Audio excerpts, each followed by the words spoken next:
بسم اللہ الرحمن الرحیم۔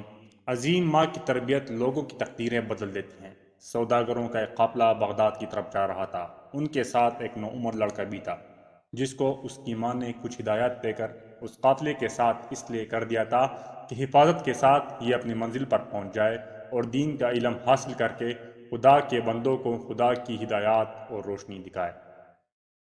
قافلہ اطمینان سے چلا جا رہا تھا کہ ایک جگہ کچھ ڈاکوؤں نے ان پر حملہ کر دیا۔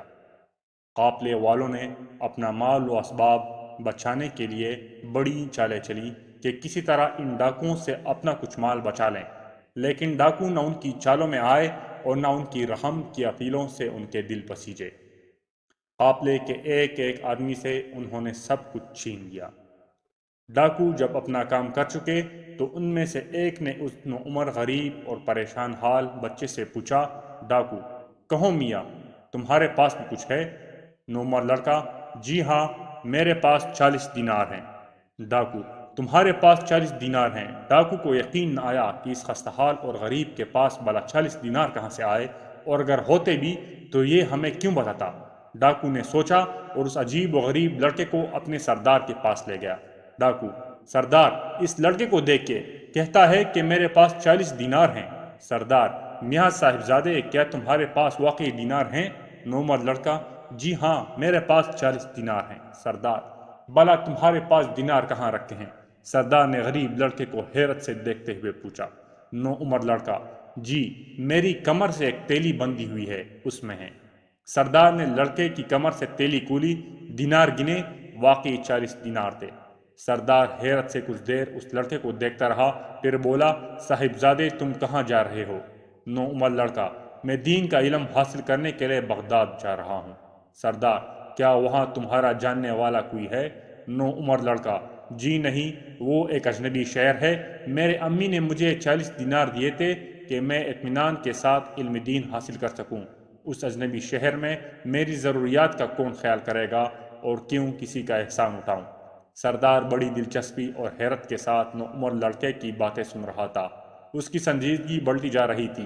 وہ سوچ رہا تھا، اس نوعمر نے یہ رقم چھپائی کیوں نہیں؟ اگر یہ نہ بتاتا تو میرے کسی ساتھی کو گمان بھی نہ ہوتا کہ اس پریشان حال مفلس لڑکے کے پاس بھی کچھ ہو سکتا ہے۔ اس لڑکے نے یہ کیوں نہ سوچا کہ میں ایک عجیب مقام پر جا رہا ہوں، میرے مستقبل اور تعلیم کا دار و مدار اسی رقم پر ہے۔ آخر اس نے یہ رقم چھپائی کیوں نہیں؟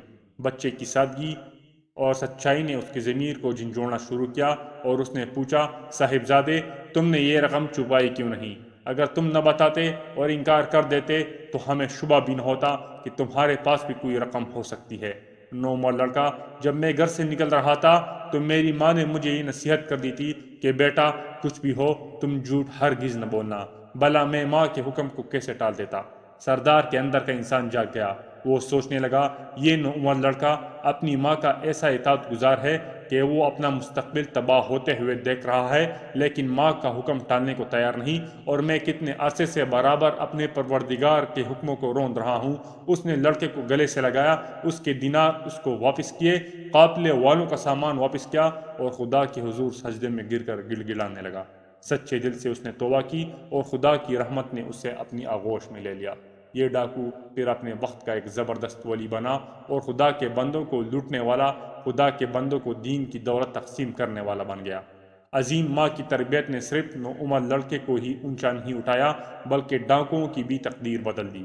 یہ وہی ہونہار لڑکا ہے جس کو ساری اسلامی دنیا عبد القادر جیلانی رحمۃ اللہ علیہ کے نام سے جانتی ہے اور جس کا نام آتے ہی دل عقیدت و احترام سے جھک جاتے ہیں۔